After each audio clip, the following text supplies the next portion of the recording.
Oh, hello there. What does the upcoming Han Solo film and Timothy Zahn's trilogy have in common? A lot when you want to consider why this is so good and that Han Solo movie won't. We're sorry, the number you have dialed is not in service at this time. Hey, welcome to my first Sunday show. Okay, it's really very early Monday morning, but what are you gonna do? It's still nighttime outside, so I figure Sunday it is. So I'm really excited about this. I hope to be able to do this on a weekly sort of basis. And basically the Sunday show is I talk about stuff that's been rattling around in my brain for the last week or so and answer your questions. Although, you know, one question. That's okay, I made up a bunch of other questions, so we'll go ahead and get to that. So for those of you who know me, right, Star Wars occupies a pretty important, niche in my soul. And like a lot of folks my age, Star Wars was one of those movies that you saw when you were very young, and the movie completely transformed like what the movie-going experience was going to be, what it involved, how it impacted you. The characters that came out of the movie became household names. In my home, we had the action figures and the play sets and the spaceships and the Legos and all that stuff. So, Luke Skywalker and Princess Leia and Han Solo and Chewbacca and Lando Calrissian and Darth Vader and Emperor Palpatine. Characters that we knew, imagined ourselves as, played, with the action figures and all that stuff. And generally just became a part of the family. And those first three movies, I know looking back as an adult, Return of the Jedi is kind of, right? And even like in high school, when you start to get skeptical of things, and I look back at Return of the Jedi, and I was like, aw, man, it would have been so much better if it had been Wookiees instead of Ewoks, and this, that, and the other thing. And then there were no more movies. There were no more movies through my middle school. Well, in middle school, Spaceballs came out, so there was sort of a, something to revisit the Star Wars universe. And then high school came through, and really all that was out there that I had on VHS were the three movies and the two Ewok adventures. We had the Ewok cartoon, which wasn't really very good. And so when Timothy Zahn's trilogy came out, right, this guy right here, when these three books came out, as late in high school for me, it was the first real meaningful bit of Star Wars lore to come in for the better part of six years or so. And it helped that the stories were well written, and it helped that it had characters that we care about. Think about how many people are calling for like Mara Jade in the movies. Think about how cool it would be to have Talon Karrde in the movies. We remember the storylines, we remember the characters, and we remember the struggles that all these characters were going through. And so these three books capitalized on a hunger that existed for Star Wars from the Star Wars community. We hadn't gotten it really in a meaningful way on television, and we hadn't got it on the big screen, so when the books came out, very popular, very well received. And I think that's the connection between what was right about producing Star Wars then versus what I think is not right with producing Star Wars now. When Lucasfilm was purchased by Disney, and then Disney predictably comes out and says, wait, look at what we're going to do over the next 10 years. And we say to ourselves, Disney has got the Xeroxing machine, and they're just going to Xerox money. They're just going to make Disney movie after Disney movie, B+ movies that basically bank on the name, and people like me are going to go see it, and Disney wins. Because I don't think Disney is interested in making a Star Wars movie that will impact us the way that the first two, episodes 4 and 5, did. Disney is interested in making, think about this for a second. The first two Disney Star Wars movies have, what, $3 billion? They paid $4 billion, if I remember right, for Lucasfilm in the first place. 2 movies in, and they've made $3 billion on these movies. That's all they have to do. All they have to do is put out a B+ product, or even a B product, and people are going to go and see these movies. And I think that brings us to Han Solo in the sense of, like, the internet's alive right now with, oh, what's wrong with Han Solo? Han Solo's going to be a train wreck. It's going to be a terrible movie. Kathleen Kennedy is going to have to resign. It's like, nah, pump your brakes, people. Pump your brakes, people. How many bad movies are on Kevin Feige's resume? How many movies with bad production stories are on Kevin Feige's resume, okay? Whether it's Ant-Man or Thor, Dark World, and come on, Iron Man 2 and 3. I mean, can we really even say those are B movies? And Kevin Feige's job seems to be safe. So I think Kathleen Kennedy's job is probably safe too, because she's 2 for 2 on financially, like, super successful movies. And one movie that's been critically well received, another movie that this will have to be a subject for another Sunday show, because I don't think Rogue One is that great of a movie, and I know that's not actually really going out on quite the limb. Like, I'm going out on a limb saying right now that Han Solo is just, I don't see a positive movie coming out of the Han Solo thing. I'm not confident about that at all. And why is that? I think because we had so many years between the Star Wars movies and these books that there was an appetite. We were like, right? Hunger is the best sauce. We're satiated right now with everything we could possibly want. Disney has given us the Disney comic book universe, and Disney's giving us the space opera universe, and Disney will absorb whatever other properties it wants to give us what it thinks that we need. And they're just gonna hit Xerox. They're gonna hit the Xerox machine. They're just gonna copy and copy and copy and copy and copy. So the Han Solo movie is going to get made, and it's going to be a B movie. It's going to rake in enough money for everybody to say, well, okay, it was financially stable and successful. And it's going to tide us over until episode 8, episode 9, excuse me.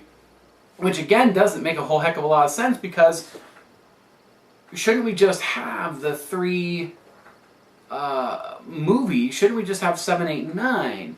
And we can have 2 years in between them to do a couple things. Put our best people on a project, get our best writers on the project, and solve the problems ahead of time before we realize we have a problem, instead of, like, think about all of the things that Kathleen Kennedy's got to be covering right now. TV, merchandise, movies, traveling to the various different shows, whether it's going to be a D23 or a Comic-Con or the other thing. And, like, maybe it's nothing for her to have one more movie on the plate.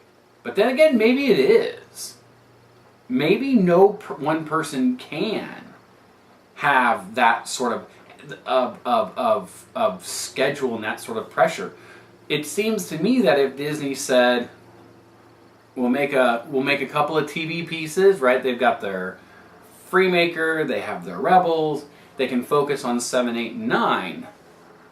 That gives them enough time to project down the road about what they would do with solo films. But instead, they're going to go full on Disney comic book universe. This is movie. If we don't get burned out just by having so much of it, we're going to start running into subpar movies. And how are Star Wars fans going to handle even a small run of subpar movies? So one way that you can avoid having a subpar movie is just to simply have fewer movies. Take your time, get it done right, and even if the movie's a B or B plus movie, it's gonna get automatically upgraded a notch or two, simply because maybe we haven't seen a movie in Star Wars for a couple years, and we're all really excited to see it. Okay, look, Episode 7. It's a retread of Episode 4, and everybody loved it. I mean, I walked out of the movie theater the first time watching it going, and the people I went with were all like, that was great! I was like, maybe there's something wrong with me. Everybody's enjoying it. And they're like, Curry, what'd you think? I'm like, and they all gave me a bunch of, oh, you're just an old grumpy, you know, whatever. It was a great movie. And I'm like, I don't know, man. I don't think it was. Anyway, as long as we are going to do this, a movie every year, you and I should just prepare ourselves. We should just prepare ourselves for skunky Star Wars movies. And if Han Solo is the first one to fulfill that inevitability, then so be it. It's a shame it'll happen with Han Solo. But maybe we need that to happen sooner rather than later. So I guess time is going to tell how this is all going to play out. I kind of hope I'm wrong. I hope that the Han Solo movie is great. But I can't imagine it being any better than what we saw with Rogue One. A movie that was crafted in the director's image, recrafted in Disney's image, put together in a way that was noticeably like, here's Disney, here's director, with a couple of characters that we care about, and a couple of scenes that we think are really good, but a movie that on the whole is meh at best. Out of Han Solo movie, who are we gonna? We're happy to see. Oh man, that's the thing that's really got me bummed. We got some pretty good actors here. I mean, I love who we've got for Lando, and I love who we've got for Han. It's going to be a real shame if their work is flushed down the toilet because we didn't find it necessary to take the time to execute the movie in a way that suggested that we were interested in making a good movie. Because it seems like we were interested in making money, and we were going to do it with Han Solo's name. And that's a shame, because he's a great character.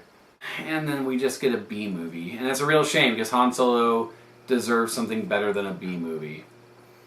And I think we as an audience deserve something better than a B movie. But if Disney is going to continue to just say, we're going to make money off of the Star Wars name, then you and I just need to be prepared for subpar Star Wars movies.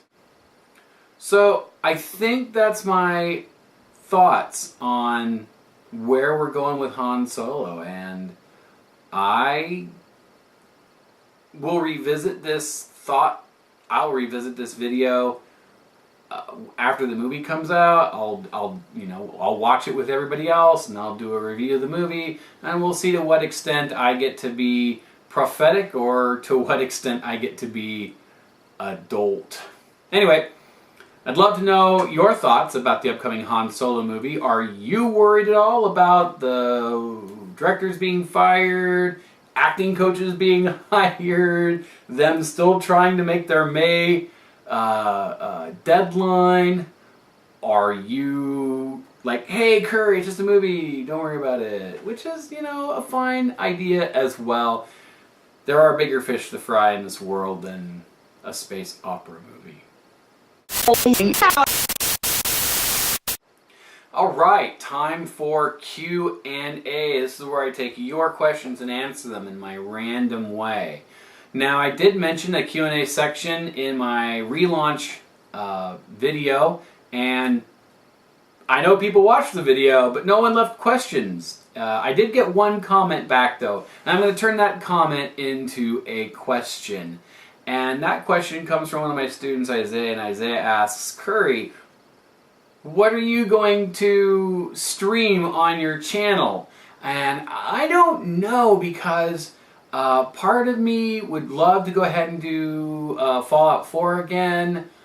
And I may end up doing that, but here's a game I haven't played yet. I am right now, I would say halfway through Fallout 3. And I've never played Fallout 3 before, so I'm playing Fallout 3 right now. I'm playing a bunch of games simultaneously right now. I'm getting caught up on...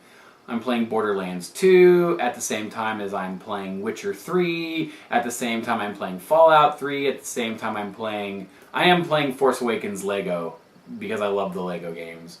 And I'm also playing GTA 5. And I started GTA 4, but yeah, I'm not really wild about GTA 4. I'll probably come back to that. But I'm playing a lot of games simultaneously, but there's a game I haven't played that I know will actually be kind of popular because it falls into what I like to do and it falls into what I think most people would like to see because in the Fallout community everyone pretty much agrees that Fallout New Vegas is the best Fallout game, and I haven't played Vegas yet, so I want to see what all of the hubbub is about. So Isaiah, I think that Fallout New Vegas is going to get the long play nod. Now, I don't know how I'm going to do that quite yet. I don't know if I want to go ahead and put it up on Mixer and invite people to watch, or if I'm just going to record it and upload it. So we'll see. But I think the answer is Fallout New Vegas. Yeah. So one of the questions that was asked of me actually in class this year is, would I be a Sith or would I be a Jedi? And actually the nuance of the question was very good, because the question was, is Mr. Kree a Jedi or is he a Sith that we don't know about? And the answer, of course, is I am a Sith that nobody knows about. I absolutely would never have turned to the dark side because I would never have been light side to begin with. I am Irish, I am German, I am Swedish, I am absolutely angry white Northern European. It doesn't get more waspy than me. And I would never have been on the light side to begin with. I would have gone straight. I'd have been born right out of the chute, Sith path right here. That's exactly what I would have been. So I would have been a dark side user right from the get-go. Yeah. Another question that has been asked of me over the last year or two in class is, students really quickly notice the volume of Batman shirts that I wear, and they ask me, does that mean I'm a DC person? And they want to hear me talk about like why DC is better than Marvel or whatever. And so the question is, DC or Marvel? And the answer is, the answer is DC, but not for reasons that are typically given. The answer is DC because the only comic book I've ever purchased, the only superhero that I read is Batman. I'm not a DC person because I like Batman and Superman and Wonder Woman and Flash. I'm DC because I read Batman. And that's who everybody else is far too fantasy. The whole concept of alien superpowers, god superpowers, magic superpowers, it's outside the scope of like what could be achieved. And I've always been a Batman fan because most of the time, and now obviously many of Batman's adversaries fall into the category of aliens or magic users or whatever, but at the end of the day, Batman himself is a person, Bruce Wayne is a person, and even if you took away all of his wealth, if you took away all of his money, his superpower is his singular focus at making himself the very best at what he does, in this case being a detective. And his detective skills, his martial prowess, his engineering, his electronic surveillance and countermeasures, and all those skills are all things that you and I could do. And so, at the end of the day, it's not like, DC or Marvel. It's like, Batman. And that doesn't mean anything about Marvel. I mean, I've read a few of, I've read a few X-Men comic books. I've read a few Spider-Man comic books. I've read a few Fantastic Four comic books. It's not like I didn't like anything about it. It's just that it wasn't something. These were a lot of characters that didn't. I just didn't connect with, and it wasn't anything that they did. It's just my particular taste. So yeah, on these videos, you're going to see a lot of DC shirts.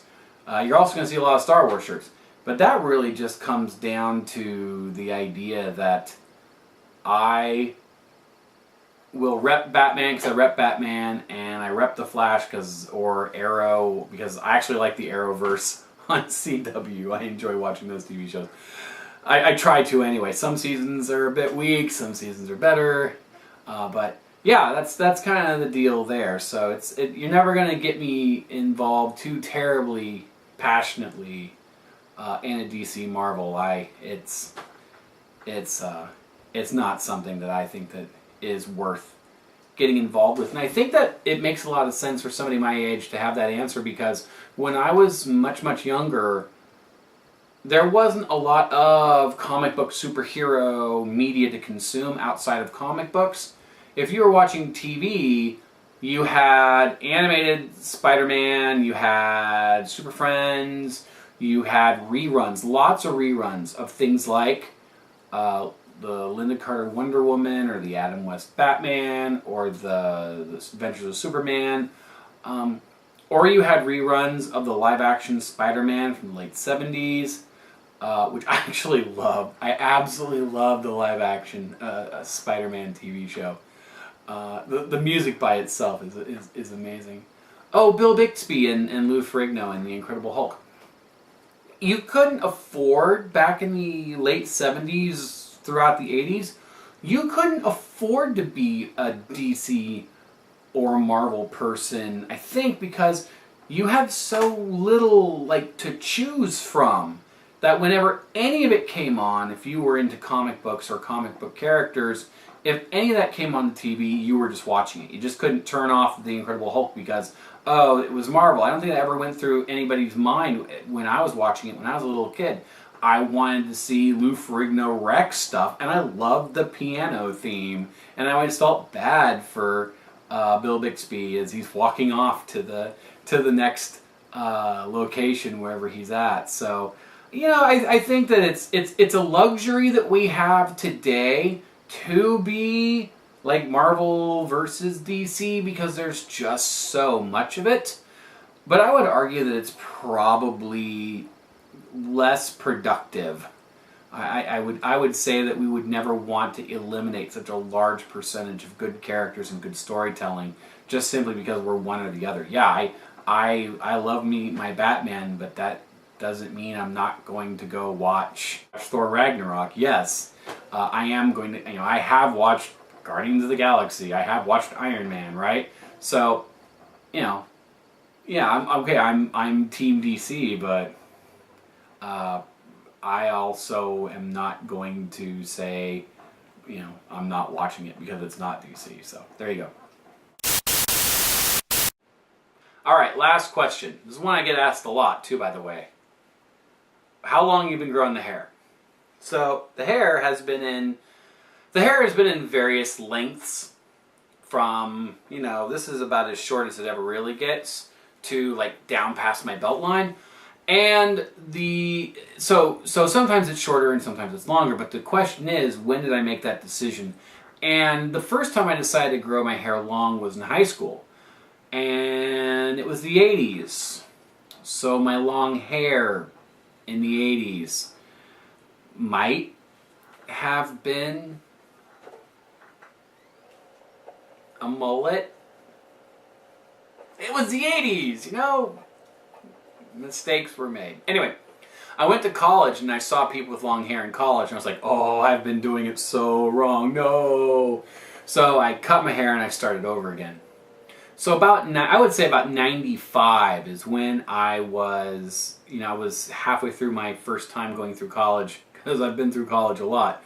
And that's a totally different story for another video. And so about 95. 95 is when I decided to grow my hair out, and it's been in some form of longness. So that's like 22 years. That's a long time to have like one hairstyle. And the follow-up question is going to be why? Why the long hair? And I think this is the point I think this is probably the most important thing I'm going to say in this Sunday chat before I go. I am one to believe that you have to be comfortable with what you see in the mirror. When you wake up in the morning and you look in the mirror, are you happy with what you see? Are you happy with who you see? And hair is an important part of that. Having long hair isn't about making some type of, social statement, political commentary or whatever. Having long hair is about looking in the mirror and saying, yeah, that's who I am. That's Curry. And I am definitely tired of the long hair. I'm going to be looking for ways to creatively get it cut. We tried a fundraiser this last year at the school, but everybody in the building was like, no! So the fundraiser failed amazingly. Because everybody wants Curry to keep his long hair. And so what's funny is that it's not only what I see in the mirror and I am comfortable with, but it's what other people look at me and just associate with me and are comfortable with. So I would say that the long hair for me is I think it's a good message to import to other people. When you look in the mirror, everybody else really, other people matter in your life. Parents matter, siblings matter, relationships matter. But you're the most important person. You are the most important person. And when you look in that mirror, the image looking back, you're going to see more often than any other image. We look in the mirror every day. We look in the mirror multiple times a day. People are taking selfies of themselves hundreds of times a day, potentially. We need to be able to look in that mirror or in that camera and feel good about what we see. And so it shouldn't be for a social reason. This isn't for a social reason. This isn't for a political reason. It is for a personal reason. This is who I see in the mirror, and this is who I'm comfortable with in the mirror, and that takes one thing off my plate. And I would say to my students, I'd say to anybody really, the more that you're true to yourself, the more that you listen to yourself, the more that you take care of yourself first and make certain that you are taken care of, the easier the rest of life is going to be. One less thing to worry about. Whether it's your hair, whether it's your dress, whether it's what you do with your facial hair, what you do with jewelry and such, the more that it is in line with who you are,